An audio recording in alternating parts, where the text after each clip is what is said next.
Olá, eu sou Prudence Kalambai Libonza, eu sou da República Democrática do Congo, estou há 12 anos no Brasil, morei 7 anos no Rio de Janeiro e há 5 anos estou aqui em São Paulo. Eu sou mãe de 5 filhos e avô de uma netinha de 1 aninho. Meu país se encontra bem no centro do continente africano.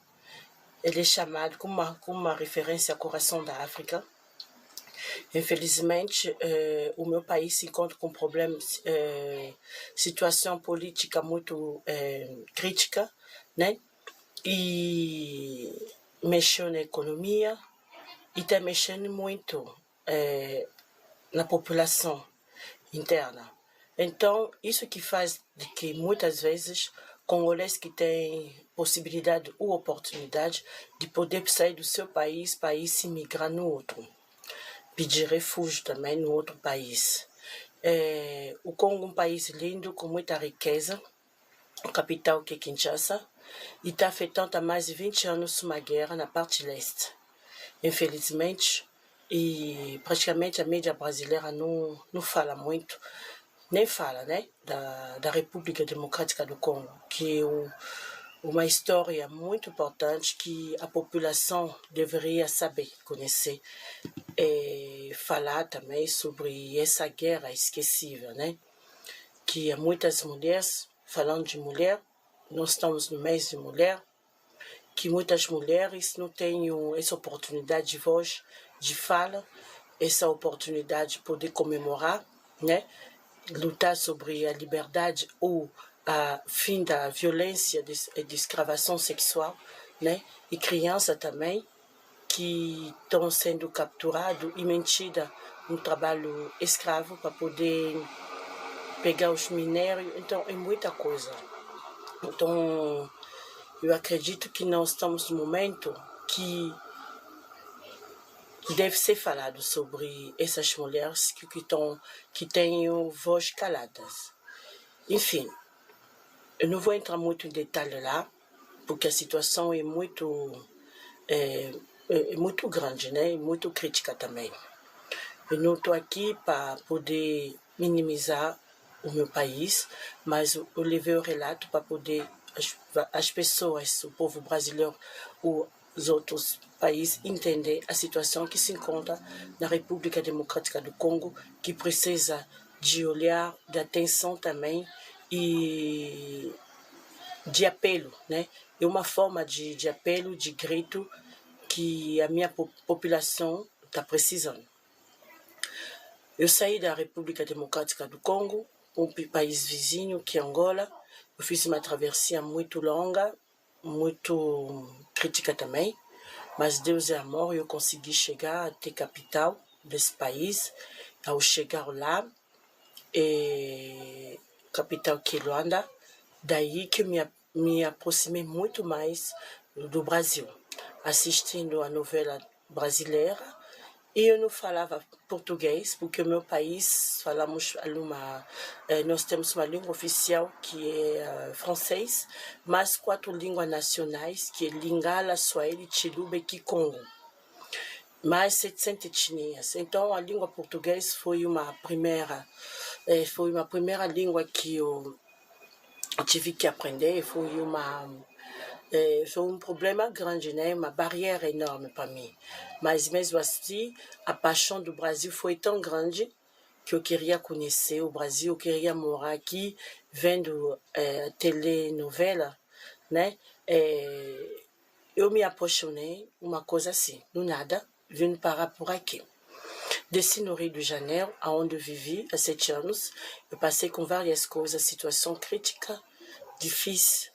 Eu não morei onde eu sonhava viver, na Leblon, na Copacabana. Eu fui morar na comunidade e até me adaptar.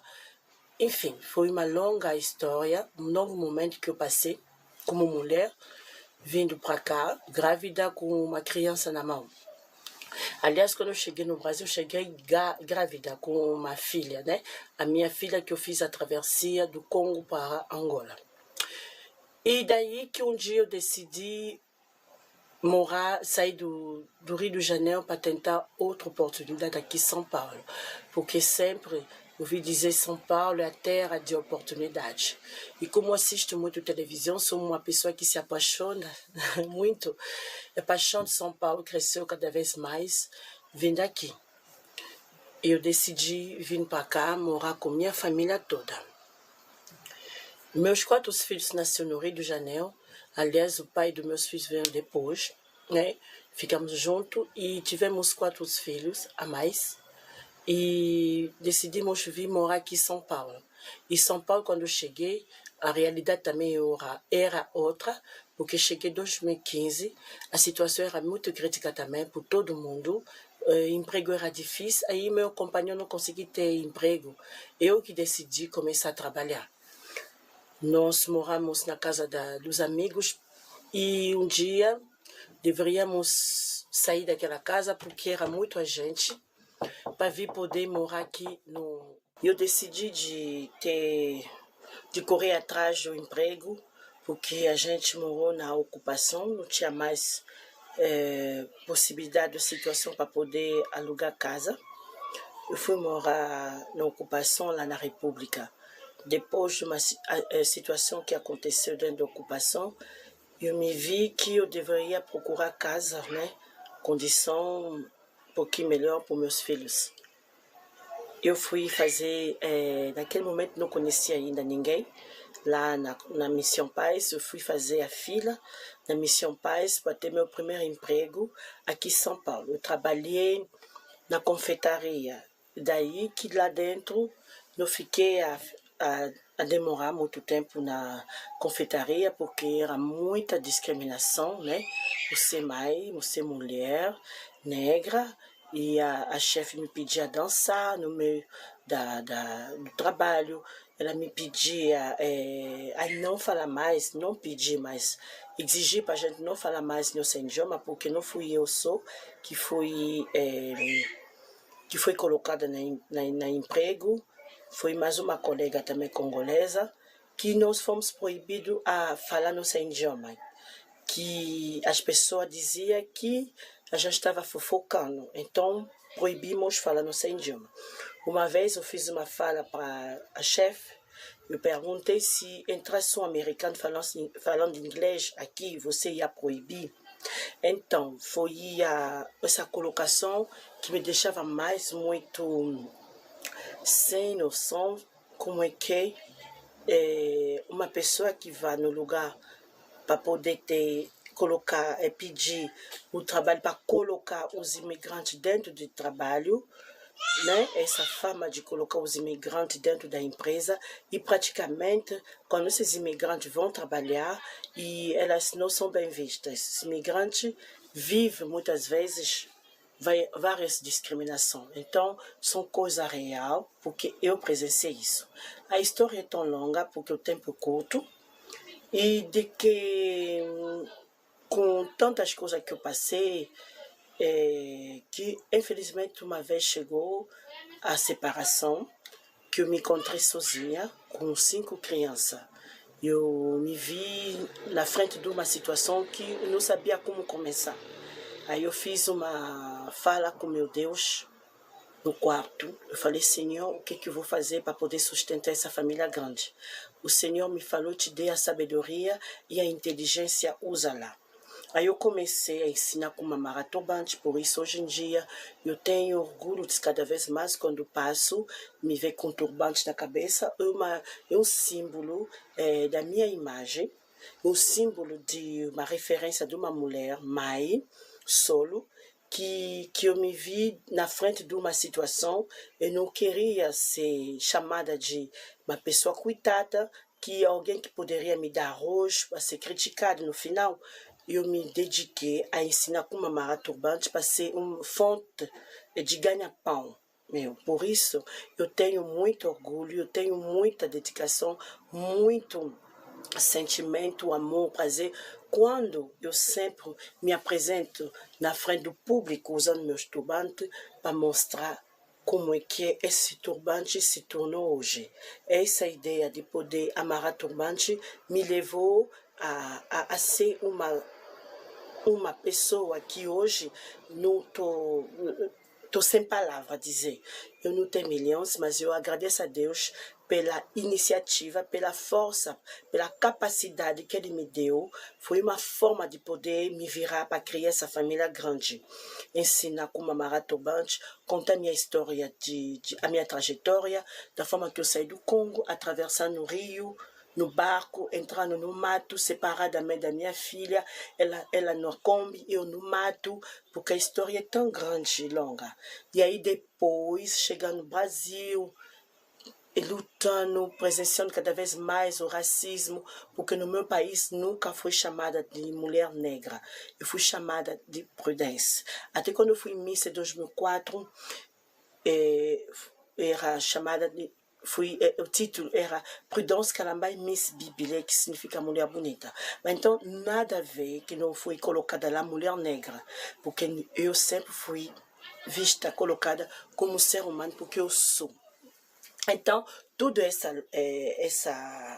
essa luta me levou a poder se valorizar mais, a colocar valorização desse ser humano que nós somos pessoas pessoas negras, mas são seres humanos como todo mundo.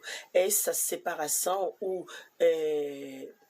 mostrar o dedo dizendo, separando que essas que são pessoa negra, pessoa branca. Então, eu não vivi isso no meu país. Então, tudo isso, com a experiência de vida que eu levei, com tantas coisas que eu passei, com tantas portas batendo na minha cara, muitos não recebendo, me levou a ser mais forte, a colocar isso na mesa, a lutar pelos direitos da mulher, direitos das mulheres imigrantes, mostrar que nós saímos da nossa terra, não só porque nós somos pessoas incapazes. Então, a situação que mexe no nosso país, como eu falei no início, que mexe no nosso país, que faz que a pessoa possa sair, a se deslocar. Então, isso não tira da gente a ser humano. Eu comecei a mostrar isso. Isso me levou até hoje, aonde eu estou sendo, que hoje eu fui convidada no meio dessa mesa bonita e linda da América Latina. E eu comecei a ensinar também a dança congolesa, praticamente dança da África, e falar sobre a minha África, o continente africano lindo, que a mídia já faz já parte dela, né? Falando sobre a pobreza, a destruição, tudo que é de ruim da África. Mas quanto mulher africana, eu vou levar meu tempo a poder levar outro lado positivo, lado mais bonito, lado da força da guerreira, da mulher africana, lado da positividade, mostrar que nós somos fortes, independente da dificuldade da situação, somos pessoas que nunca desistem, que somos pessoas que vão na guerra mesmo, somos guerreiros. Então, o apelido refúgio que nós recebemos, eu sou um apelido que somos ser humano como todo mundo. E a luta pelo direito de viver no Brasil, a luta sobre a nossa resistência aqui, que muitas vezes somos vistos como pessoa que ameaça, né? Como pessoa que vem roubar o emprego, espaço de um brasileiro. Mas não, nós somos seres humanos como todo mundo. Estamos aqui também a contribuir na construção desse país lindo que nos acolheu. E, aliás, sabendo também, muitas vezes, com tanta discriminação que o meu povo passa, e o povo africano passa, e desiste do Brasil, muito estão desistindo do Brasil e tentando outra oportunidade, outro país, né? E, enfim, esse é um pouquinho do relato. E como mulher, eu comecei a fazer meus trabalhos, minhas atividades. Eu fui convidada a vários lugares, eu sou convidada a vários lugares. Eu agradeço a Deus. E, enfim, eu tive a oportunidade de participar na abertura da novela Órfãos da Terra, novela da Globo, em 2019. 2020, no início da pandemia, antes da pandemia, eu tive a oportunidade de poder participar no clipe da cantora Isa, Let Me Be The One, com trabalho com a ONU também, e várias coisas. E hoje eu sou convidada a poder liderar um grupo de mulheres numa ONG que se chama Semir, né? Tudo o trabalho da gente nesse momento foi feito via online, por causa desse problema da pandemia. E eu estou participando em várias coisas, muitas coisas que eu não posso até relatar tudo aqui. Eu falo sobre a cultura, através das minhas atividades culturais, a dança, a culinária, enfim, eu estou sempre lá na luta. Essa forma é de mostrar como que mãe, mulher, somos fortes que tudo. E que esse mês não só seja um mês para a gente só comemorar e dançar, mas acredito que nós temos todos os dias para poder lutar pelos nossos direitos, lutar pela voz da mulher seja ouvida em todo lado, lutar pela liberdade de expressão, porque muitas vezes algumas mulheres sofrem caladas, que não têm oportunidade de poder falar. E infelizmente nesse período da pandemia, muitas mulheres imigrantes, refugiadas e aliás até próprio brasileiro, muitas estão passando um momento difícil nessa pandemia, vivendo ao lado da pessoa que está querendo lhe fazer mal. Não sei a palavra certa que eu posso dizer, mas eu acho que a mulher hoje tem agora essa oportunidade de poder gritar. Então, a minha voz, o meu grito e o seu grito vai subir mais alto para poder ajudar as outras que não têm essa oportunidade. Então, é um mês da gente refletir muito e pedir não a violência contra a mulher, o respeito e a valorização dessa pessoa que é chamada mulher. Eu não vou te soltar, você pode confiar, vem que eu vou te guiar, porque juntos sei que somos um.